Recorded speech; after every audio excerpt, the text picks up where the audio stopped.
Nous vous saluons dans le nom de Jésus, que le Seigneur vous bénisse. Et aujourd'hui, nous allons voir un thème non moins important. Comment aimer quelqu'un qui n'est pas aimable? Comment aimer une personne qui n'est pas aimable? La vie chrétienne est basée sur l'amour, parce que le christianisme est la révélation de l'amour de Dieu pour les hommes. Et cela fait que, en tant que chrétien, toute personne qui est née de nouveau doit manifester un amour, sinon l'amour de Dieu pour les autres. Nous voyons aujourd'hui un développement d'un christianisme basé sur les dons spirituels.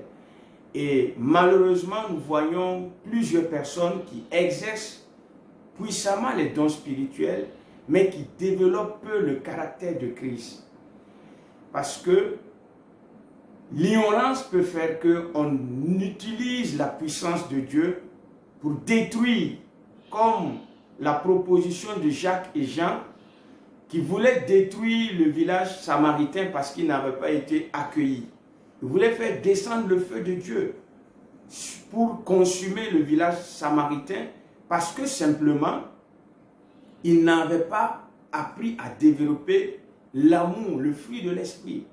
Et nous allons voir aujourd'hui comment pouvoir aimer une personne qui n'est pas aimable. Chacun de nous, autour de nous, nous voyons des personnes qui sont difficiles d'accès, qui sont souvent et qui ont un comportement pas comme les autres, qui sont méchants, haineux, remplis de colère, des personnes remplies d'amertume ou de violence, et cela fait que on n'arrive pas souvent à être en relation avec ces personnes. Souvent, on a tendance à les fuir. Mais nous allons voir aujourd'hui comment aimer une personne qui n'est pas aimable. Premièrement, ce que nous devons savoir, c'est que la Bible nous enseigne dans Matthieu, l'évangile de Matthieu 5, 44, que nous devons aimer nos ennemis. L'ennemi ici, c'est quoi? C'est une personne. Il y a plusieurs types d'ennemis. Et nous devons savoir que les ennemis ici dont le Seigneur parle, ce sont des hommes. Les ennemis ici, ce ne sont pas les esprits méchants et mauvais. Il n'y a pas d'amour pour les démons. On ne développe pas un amour pour les esprits impurs. Non. Jésus ne nous dit pas d'aimer les esprits impurs, d'aimer Satan. Non. Jésus nous dit d'aimer nos semblables. Donc quand il dit, je vous enseigne à aimer vos ennemis, ça veut dire qu'il veut que nous aimons nos semblables. Les hommes qui sont faits de chair comme nous. Et le premier principe que nous devons comprendre, c'est que le vrai amour est révélé par Jésus-Christ. Jésus-Christ est la révélation de l'amour. On ne peut pas connaître l'amour sans connaître qui est Jésus-Christ. Celui qui veut développer de l'amour réel doit savoir qu'il doit chercher à connaître qui est Jésus-Christ. Parce que c'est Jésus-Christ la révélation de l'amour. Et dans l'évangile de Jean 5, 15, le verset 13, il nous est dit là-bas que le plus grand amour, c'est de donner sa vie pour ses amis. Il n'y a de plus grand amour que de donner sa vie pour ses amis. Et cela veut nous faire comprendre que le véritable amour est un sacrifice. Le véritable amour est un sacrifice. Il dit ici, il n'y a de plus grand amour que de donner sa vie. Donner sa vie, c'est se sacrifier. Donner sa vie, c'est renoncer à soi-même. Donner sa vie, c'est renoncer à ce qu'on peut obtenir de l'autre. Ce que l'autre peut nous procurer comme gain. C'est un renoncement volontaire et une décision d'aimer, de rendre service, de manifester de la bonté à l'égard de l'autre sans s'attendre à recevoir en retour. Si vous êtes marié, vous devez manifester ce principe-là en tant que chrétien dans votre couple. Parce que Jésus-Christ dit que vous devez renoncez à vous-même. Et là, l'épître de Galates nous parle. Il est dit dans Galates 5, le verset 24. Galates 5, le verset 24, la Bible nous dit là-bas, « Ceux qui sont à Jésus-Christ ont crucifié la chair avec ses passions et ses désirs. » Ceux qui sont à Jésus-Christ ont crucifié la chair avec ses passions et ses désirs. Qu'est-ce que cela veut nous dire? Qu'est-ce que la chair ici? La chair ici représente la volonté de l'homme. La volonté de l'homme est dans son âme. Et l'âme représente l'humain. L'âme représente l'humanité. Un homme est incarné par son âme. Et on nous dit ici que ceux qui sont à Christ, ils ont crucifié, ils ont cloué sur une croix la chair et ses passions, la chair et ses désirs, c'est-à-dire leur propre volonté. Ils ont décidé de renoncer à leur propre volonté. Réellement, est-ce que vous avez renoncé à votre volonté? Cela veut dire qu'en rentrant dans le mariage, nous ne rentrons pas dans le mariage pour faire notre volonté, mais nous rentrons dans le mariage pour faire la volonté de quelqu'un. La volonté de Christ. Et en tant qu'homme, Christ nous dit aimez vos femmes. En tant que femme, Christ vous dit aimez vos maris. Mais si on rentre dans le mariage pour faire ce que nous voulons, en ce moment nous sommes dans la chair. Alors qu'il dit que ceux qui sont en Christ ont crucifié la chair et ses œuvres. Nous voyons dans Romains 5, le verset 8, où la parole de Dieu nous dit que Dieu prouve son amour envers nous en ce que lorsque nous étions encore des pécheurs, Christ est mort pour nous. Christ nous a aimés à un moment où nous n'étions pas aimables. Nous étions remplis de péchés, de méchanceté, d'égoïsme. Nous étions remplis de toutes sortes de défauts. Rien pour plaire. Et Christ nous a aimés ainsi. Et en retour, il nous dit, comme je vous ai aimés, aimez-vous les uns les autres. C'est à cela qu'on saura, que le monde saura que vous êtes mes disciples. Nous disons que nous sommes chrétiens. Quand quelqu'un dit qu'il est chrétien, il doit savoir qu'il ne doit plus vivre pour lui-même. Le mot chrétien veut dire quelqu'un qui a crucifié sa volonté, qui a crucifié sa chair, ses désirs, ses sentiments, son intelligence, sa pensée personnelle, et qui est en train de vivre la pensée de quelqu'un, la pensée de Christ. Dans la parole de Dieu, nous voyons dans l'Ancien Testament une personne, une femme, qui a vécu en avance par rapport à sa génération. Il s'agit de Abigail. Dans 1 Samuel 25, 1 Samuel 25, la Bible nous présente cette femme avec son mari. 1 Samuel 25, il nous est dit là-bas, au verset 2, il y avait à Mahon un homme fort riche, possédant des biens à Carmel. Il avait 3000 brebis et 1000 chèvres.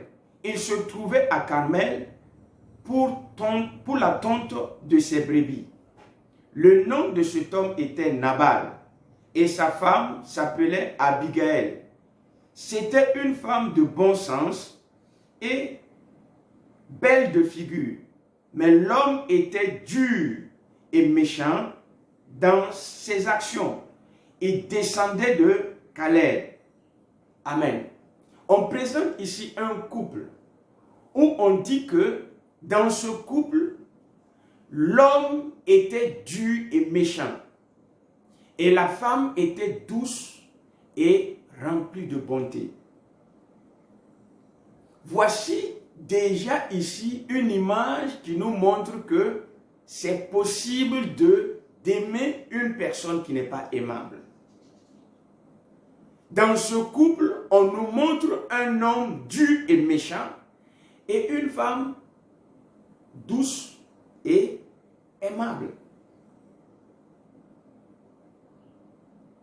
Nous allons voir que à cause de cette présentation que la parole de Dieu vient de nous faire, cette femme qui s'appelle Abigail et dont son mari s'appelle Nabal, Nabal veut dire insensé.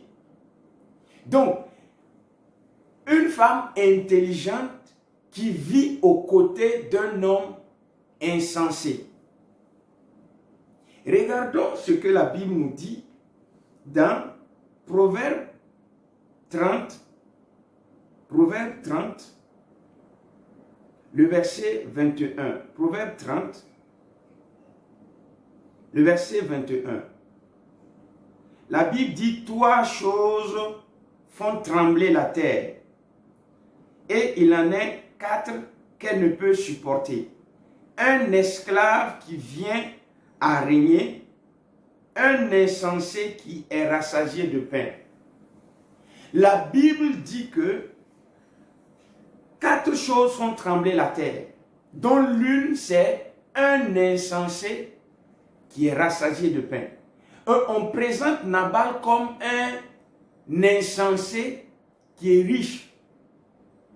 Donc Nabal était un homme pervers, un homme difficile d'accès, un homme méchant, un homme violent. Et vous pouvez avoir de telles personnes à côté de vous, peut-être dans votre service, peut-être dans votre famille, peut-être dans votre quartier, ou peut-être dans votre maison, ou un ami, une connaissance, ou même à l'église. Vous pouvez avoir ces genres de personnes-là qui manquent de bon sens, qui ne savent pas faire le bien, ils ne savent faire que le mal. Mais voici une femme ici qui va nous démontrer que on peut aimer une personne qui n'est pas aimable. Deuxième élément que nous devons savoir, c'est que pour aimer une personne qui n'est pas aimable, il faut créer un lien d'amitié pour aider la personne. Il faut créer un lien d'amitié. Proverbe 17, le verset 17 nous dit que l'ami aime en tout temps et dans le malheur, il se montre frère. L'ami aime en tout temps et dans le malheur, il se montre frère. Cela veut dire quoi? Il y a une dimension de relation qui permet à un homme de pouvoir aimer et supporter son prochain. C'est la dimension de l'amitié. L'ami aime en tout temps. Beaucoup d'entre nous, nous disons que nous avons plein d'amis. Mais c'est un abus de langage. Est-ce que cette personne avec qui nous sommes en relation nous aime dans le mauvais jour? Est-ce que cette personne avec qui nous sommes en relation, même dans le couple, est-ce que nous arrivons à aimer notre femme dans sa faiblesse, dans son défaut? Est-ce que nous arrivons à aimer notre mari dans sa faiblesse, dans son défaut? Parce que dans la relation, on nous dit que l'ami aime en tout temps. Donc, les amis n'abandonnent pas leur prochain, leur ami qui souffre. Non. Et nous voyons que c'est de cette manière que Dieu va utiliser pour sauver l'homme. Jésus-Christ est venu en ami. Jésus-Christ est venu en ami. Parce que l'ami aime en tout temps. Il est venu aimer l'homme au moment où l'homme n'était pas aimable. Il s'est rapproché. L'amitié crée une proximité. Quand vous aimez quelqu'un et quand vous êtes amis, vous êtes proches. Vous n'êtes pas distants l'un de l'autre. C'est la proximité qui permet de développer l'amitié. Et Jésus-Christ a abandonné son trône royal pour venir sur la terre afin de créer un lien d'amitié pour connaître les réalités de l'homme. Pour connaître pourquoi l'homme est devenu méchant. Pour savoir ce que l'homme vit au quotidien afin de pouvoir sauver l'homme. Et nous devons comprendre que si nous voulons aimer ceux qui ne sont pas aimables, nous devons nous rapprocher d'eux. Nous devons créer un lien d'amitié. Nous devons savoir que nous devons nous approcher de ces personnes et certainement nous allons connaître le mobile pour lequel ces personnes sont comme cela. Nous avançons dans notre méditation. Notre troisième élément à comprendre, pour aimer une personne qui n'est pas aimable, il faut prendre sur soi les fautes commises par la personne. Il faut prendre sur soi les fautes commises par la personne. Nous restons dans 1 Samuel 25, le verset 24. 1 Samuel 25, le verset 24. 1 Samuel 25, le verset 24. Je vais résumer l'histoire. Un jour, le couple Nabal-Abigail va être éprouvé par une situation. En réalité, Nabal est le propriétaire d'un grand troupeau et il avait envoyé ses bergers paître ses animaux dans les déserts, dans la forêt. Et David et ses hommes étaient dans ces lieux et David et ses hommes ont sécurisé les brebis et le troupeau de Nabal. Et un jour, David a envoyé ses soldats vers Nabal pour leur dire, quand tes bergers sont allés pour paître les brebis, nous avons sécurisé tes brebis. Nous ne les avons pas touchées et nous les avons protégées contre les voleurs. Nous avons besoin d'aide. Est-ce que tu peux nous aider? Et quand les serviteurs de David sont allés voir Nabal, Nabal les a rejetés violemment. Et Nabal les a méprisés. Et David était en colère et David était en train d'aller pour se venger de Nabal parce que Nabal avait été méchant. Il n'a pas reconnu la bienfaisance de David. Parce que Nabal est un insensé. Il ne sait pas faire le bien. Et sa femme va voler à son secours. Pour aimer une personne qui n'est pas aimable, il faut prendre sur soi la faute ou les fautes que la personne commet. Et voici ce que la femme de Nabal va déclarer dans 1 Samuel 25, le verset 24. Puis, se jetant à ses pieds, elle dit, cette femme est allée pour rencontrer David qui venait avec ses soldats pour détruire la famille de Nabal. Elle a rencontré les soldats de David parce qu'il y a un de ses serviteurs qui l'avait soufflé l'histoire. Et donc, rapidement, cette femme a pris quelque chose, elle a fait à manger, elle a pris des vivres pour aller rencontrer David afin de le calmer et de pouvoir réparer la faute que son mari avait commise. Elle dit, à moi la faute, mon Seigneur. Permets à ta servante de parler à tes oreilles. Regardez l'expression qu'elle utilise. Permets à ta servante de parler à tes oreilles et écoute les paroles de ta servante. Elle montre ici une attitude d'humilité. Elle montre ici une attitude de rabaissement. Elle était une femme de bon sens. Elle sait que quand un homme est en colère, il ne faut pas l'affronter. Il faut se rabaisser. David était en colère.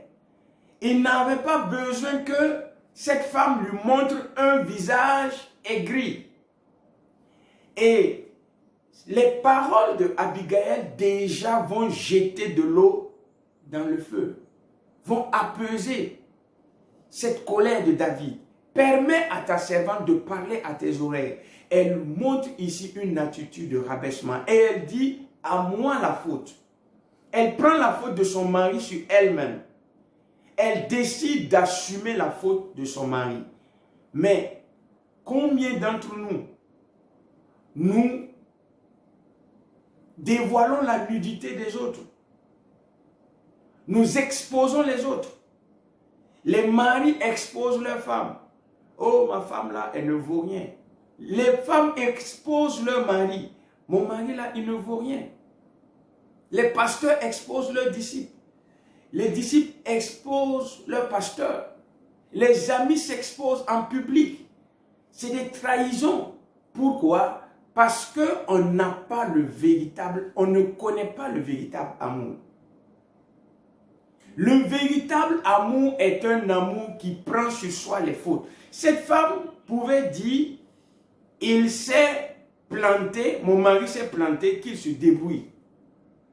Si David vient pour tuer, je vais dire, c'est pas moi, c'est Nabal. Elle pouvait se désengager comme cela. Mais c'est une femme qui a appris à aimer comme Dieu aime. Un amour qui assume la faute. Dieu est venu sous la forme d'un homme. Jésus-Christ est venu. Et Jésus a pris les fautes de l'homme sur lui-même. La Bible déclare dans 2 Corinthiens 5, le verset 21, que Jésus-Christ a été fait péché, afin que nous soyons justice de Dieu. Il a assumé, il a pris sur lui nos fautes. Et aujourd'hui, nous avons la grâce d'être appelés enfants de Dieu. Nous avons la grâce de pouvoir être sauvés parce que quelqu'un a pris sur lui nos fautes. Le Seigneur nous parle aujourd'hui en nous disant d'assumer la faute des autres. Si nous disons que nous les aimons, de prendre la faute des autres et de les endosser. Pour que notre foyer prospère, Jésus nous dit, assume les fautes de ta femme, assume les fautes de ton mari, endosse-les.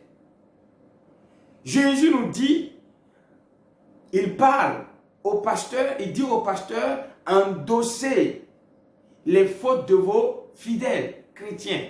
Endossez, que les fidèles chrétiens endossent les fautes de leur pasteur, assument les fautes de leur pasteur.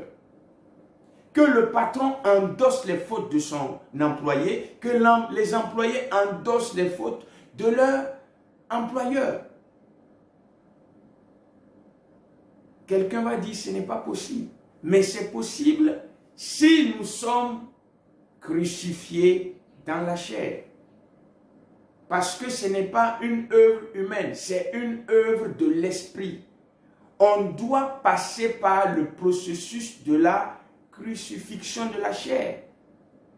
Ceux qui sont en Christ ont crucifié la chair et ses œuvres. Ça veut dire que ce n'est pas l'homme qui produit cette capacité, mais c'est Dieu qui vient dans la vie de l'homme pour lui donner cette capacité. La Bible nous dit que Abigail a dit, à moi la faute.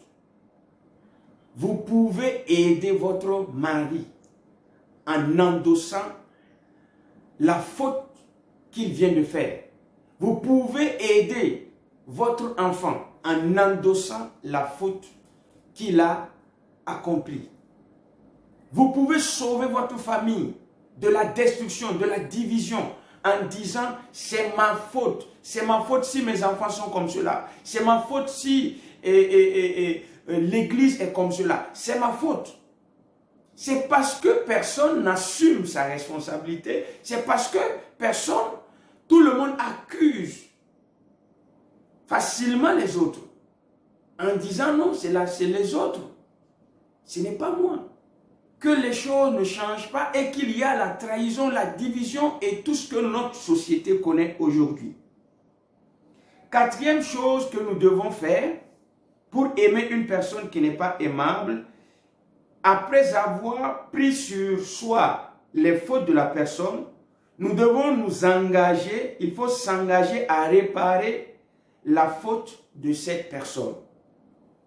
S'engager à réparer la faute de cette personne. Jésus est venu et il s'est engagé à réparer la faute de l'homme. Et la Bible nous dit dans Ésaïe 53, le verset 5 à 7, Ésaïe, dans l'Ancien Testament, le livre de Ésaïe, c'est le prophète Ésaïe, le verset 5 à 7. Il est dit là-bas, « Mais il était blessé pour nos péchés, brisé pour nos iniquités. Le châtiment qui nous donne la paix est tombé sur lui. Et c'est par ses meurtrissures que nous sommes guéris.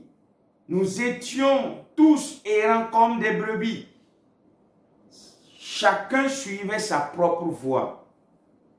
Et l'Éternel a fait retomber sur lui l'iniquité de nous. Il a été maltraité et opprimé. Il n'a point ouvert la bouche, semblable à un agneau qu'on mène à la boucherie, à une brebis muette devant ceux qui l'attendent. Il n'a point ouvert la bouche. Voici l'attitude de Jésus-Christ pour réparer la faute de l'homme. Les hommes l'accusaient. Il n'a point ouvert la bouche. Votre mari peut mal vous parler. Vous décidez de ne pas répliquer. Votre femme peut mal vous parler. Vous décidez de ne pas répliquer. On peut vous accuser en tant qu'employé. Vous pouvez décider de ne pas répliquer. Parce que vous cherchez à ce que cette personne qui n'est pas aimable puisse voir l'amour de Dieu qui se trouve en vous. Parce que vous voulez sauver cette personne. Et Jésus a payé le prix. On dit que le châtiment qui nous donne la paix est tombé sur lui. Prendre la faute sur soi, ça va nous faire mal. Il y a des personnes qui sont violentes, qui sont méchants, qui ne sont pas du tout aimables. Et quand vous décidez d'aider cette personne, vous allez voir qu'on va mal vous voir. On va vous accuser. On va dire que vous êtes devenu aussi comme cette personne. Ne sachant pas que vous voulez simplement montrer l'amour de Dieu. Vous voulez simplement attirer cette personne à quitter les ténèbres pour venir dans la lumière. La Bible nous dit dans 1 Samuel 25, le verset 27, toujours l'histoire de Abigail et son mari. Cette femme va décider de réparer la faute de son mari en faisant des présents à David. Elle dit, je lis à partir du verset 27, « Accepte ce présent que ta servante apporte à mon Seigneur et qu'il soit distribué aux gens qui marchent à la suite de mon Seigneur. » Amen. David était en colère.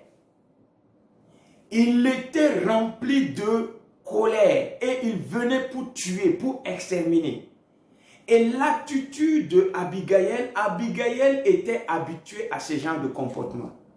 Elle voyait son mari toujours en colère manifester des folies. Donc, elle savait que quand un homme est en colère, voici ce qu'il faut faire pour le désarmer. Et voici ce qu'elle a fait. Elle s'est rabaissée, elle a dit, permets à ta servante de parler à tes oreilles. Et elle a parlé, elle a fait les éloges de David. Elle a bien parlé de David. Et pour finir, elle va dire à David, accepte ce présent. Elle a fait un cadeau à David. Il y a des personnes qui sont en colère. Mais si nous décidons de les offrir un service, nous décidons de les aider par rapport à un besoin. David avait faim. Un homme qui a faim n'est pas un homme libre. Et pour calmer David, il fallait lui donner simplement à manger. Et c'est ce que cette femme-là a fait. Il y a des maris qui sont en colère parce qu'ils ont un manque à quelque part. Il y a des femmes qui sont méchantes, violentes, parce qu'il y a un manque. Si vous comblez ce manque-là, vous avez désarmé le mauvais comportement que ces personnes manifestaient. Pour comprendre encore la parole de Dieu, nous allons lire dans Philippiens au chapitre 2, dans le Nouveau Testament, l'épître aux Philippiens, chapitre 2, le verset 1. Qu'est-ce que la Bible nous dit là-bas? La Bible nous dit, le Christ vous rend plus fort. Son amour vous donne le courage et son esprit vous unit. Pour pouvoir aimer une personne et réparer sa faute, c'est le Christ, c'est Christ qui met en nous son amour, qui nous rend plus forts, qui nous permet de pardonner, de supporter, qui nous permet d'endosser la responsabilité, comme lui aussi il l'a fait pour l'humanité. Je suis en train de lire la version de la parole vivante de Philippiens 2, le verset 1. Il dit, le Christ vous rend plus fort.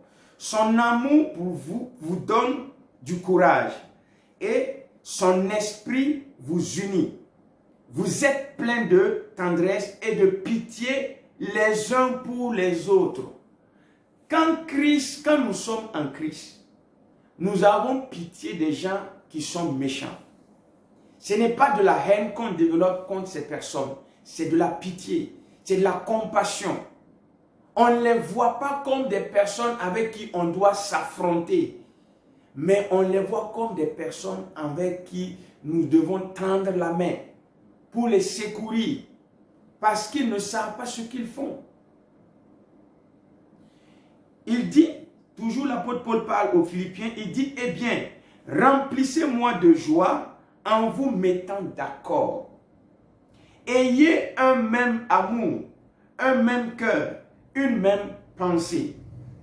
Il dit, ne faites rien pour passer devant les autres. Voici le véritable amour. Ne faites rien pour passer devant les autres. La femme ne doit pas aller en concurrence avec son mari. Le mari ne doit pas aller en concurrence avec sa femme. Ne faites rien pour passer devant les autres. On ne doit pas se concurrencer à l'église. On ne doit pas se concurrencer dans le ministère. Ne faites rien pour passer devant les autres. Ne faites rien pour être vu. C'est ça qui détériore nos relations. La Bible nous dit au contraire, soyez simples. Abigail était une femme simple.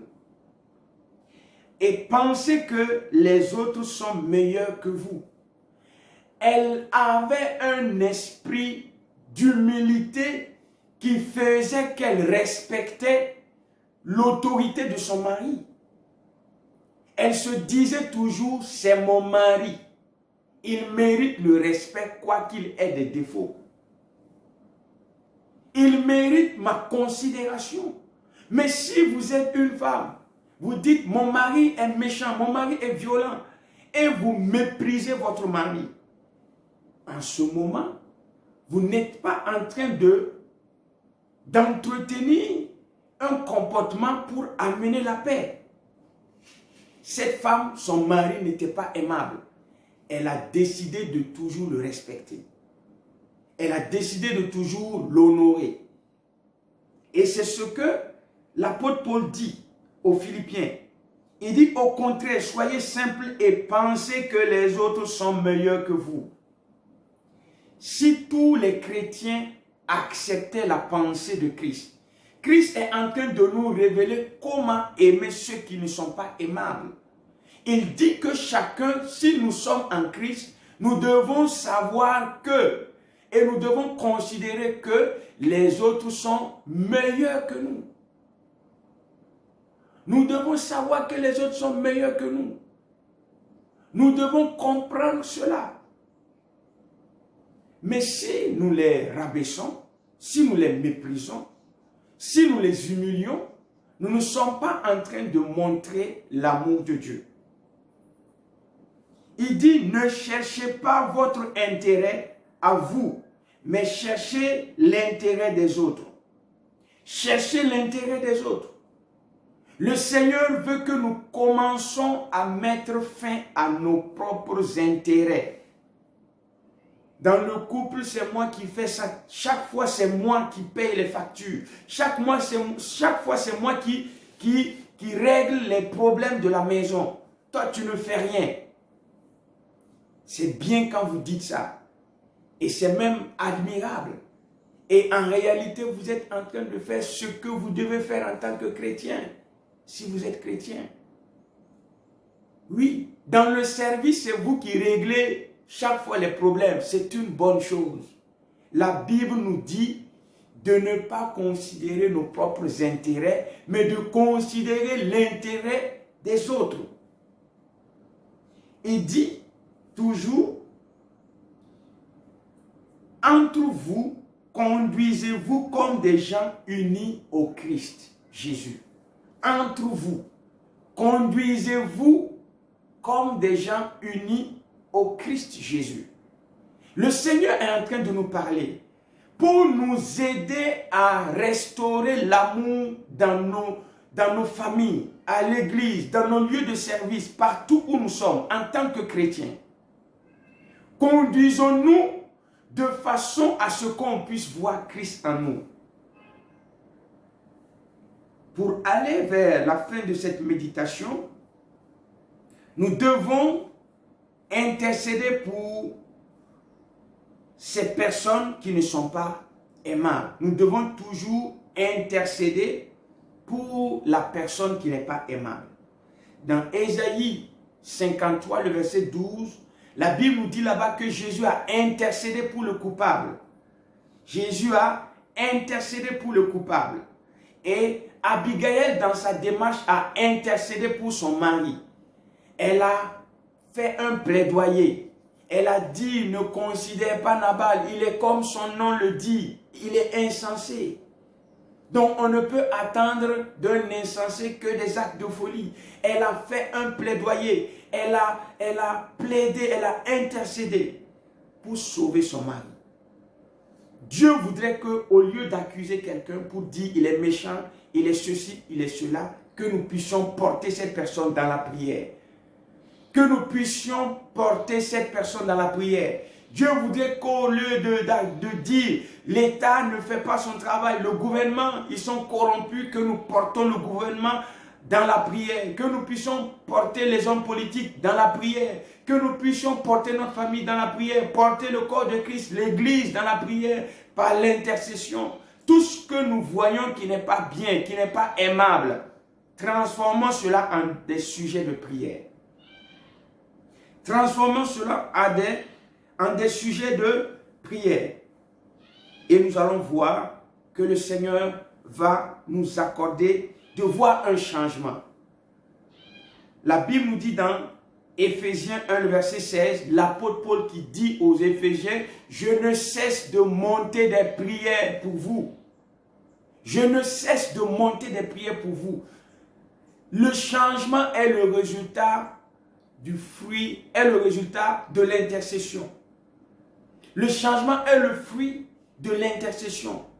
Si vous voyez que quelque chose a changé à quelque part, quelqu'un a intercédé.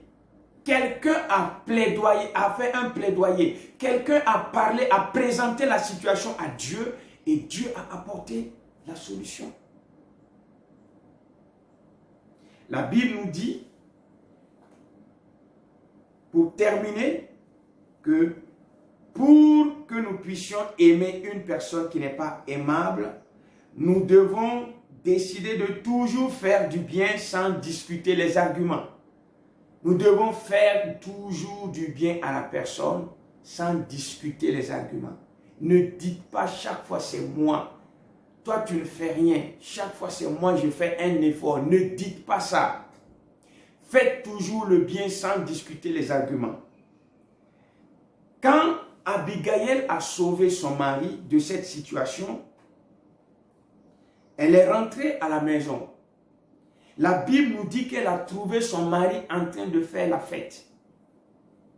Nous sommes dans 1 Samuel 25, le verset 36 à 37. Et quand elle a vu que son mari était rempli d'alcool, il s'était enivré, elle n'a rien dit à son mari. La Bible dit qu'elle n'a rien dit de gros ou de grand ou de petit à son mari. Alors que c'était un moyen pour elle de se vider sur son mari, de dire vraiment tu ne vaux rien. Tu es en train de boire et de t'enivrer alors que je suis en train de sauver la famille. Elle n'a rien dit, elle n'a pas méprisé son mari. Elle a gardé le silence. Elle sait que son mari est faible. Elle sait que son mari est rempli de défauts. Mais pour sauver son mari, elle garde le silence.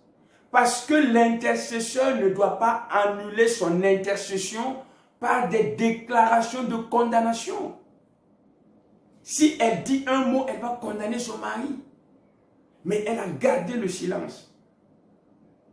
Elle a gardé le silence. Le lendemain, elle va raconter à son mari tout ce qui s'est passé. Et son mari a eu une crise cardiaque. Il était paralysé. Parce qu'il avait négligé l'acte qu'il avait posé, ne sachant pas que c'était un acte qui pouvait le conduire à la mort. Mais l'information qu'il a reçue simplement l'a amené à voir que ce qu'il avait posé comme acte était très très dangereux. Mais heureusement que sa femme était là pour sauver toute la famille et les biens. Pour que nous puissions aimer une personne qui n'est pas aimable, nous devons savoir que nous devons être patients. Dans 1 Corinthiens 13, le verset 4, la Bible nous dit que l'amour est patient. Et dans Romains 15, le verset 1, on dit que ceux qui sont forts doivent supporter les faibles. Si vous êtes fort, la Bible dit que vous devez supporter les faibles. C'est par cela que le Seigneur va permettre à ce que l'amour que vous manifestez pour cette personne hostile puisse sauver ce dernier. Nous avons pu voir dans cette méditation que le vrai amour est révélé par Jésus-Christ.